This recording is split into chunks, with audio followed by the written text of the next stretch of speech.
บ่ของเก่าของแก่ ของแม่ นี่ ใหญ่ของอีแม่ใหญ่นี่ บ่ แต่ นี่บ่จักปี้เลยนี่ โอ้ย ตายแต่ ปลามีดสนะบ่ เราตายไป นี่โอ้เป็นท้องนี่เนาะแม่นบ่แม่ยง ไม่ อัน อยาก นี้จังเป็นหยังไง จักปี้เลยตัวนี้ เขียวเลยอยู่จังสิได โอ้ ท้องพัดเบิ่งตีน ท้องขีดลึบไปจัง บ่รูปเด้อ ไม่ เฮา มี เขี ยั ยว งอ่ะ โอ้ ยัง เก่าแก่ลีเนาะเจ้าเกิดมาเฮ็ดโลดบ่ตัวนี้ โอ้ย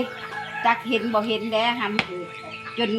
อันนั้นพวกตายก็จักแต่เส้นเฮ็ดได้นี่บ่ปูนตัวนี้ จะ ท้ ไป อง เกิดเป็น ตัว ผู้ นี้ ใดนั่นเอง พี่ลึก ตัว ไป นี้ เลย จัก เนาะ ท้องยังเป็นเขียว เป็นสีเขียว เป็ จั น งซั่น ผู้ใดนั่นเองเนาะ ของแม่ใหญ่อยู่บ้านฟังแดงนี่ของเก่าของแก่ เป็นไม่ใหญ่อันนี้ได้ไม่ใหญ่แต่ข้าวตะกี้ผู้ไหนแต่คนบ่ทันเกิด ไฟไข่หนังไข่รถ ข มั อน งแม่ใหญ่โกะพุ่นเนี่ยเนาะ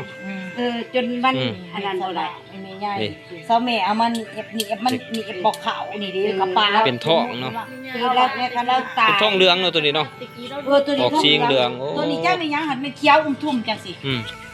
จ้าไม่ทอกยังตัวนี้เขียวทอกหันดิ ท้องวะ หันดิ โอ้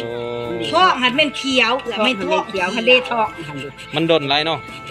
จักแล้วมันกะสิโดนสว่าเขียวเชื่องเลยเด โอ้ ทอก เป็นท้องเนาะ เด เป็นท้องอะไรโอ้ ทอกแต่ว่า ปอกปูน แต่สมัยตะกี้ เป็นยังหนอ จนเหี่ยนแล้วเนาะ ตาชมของเก่าบ่หนอ จนเหียนเบิด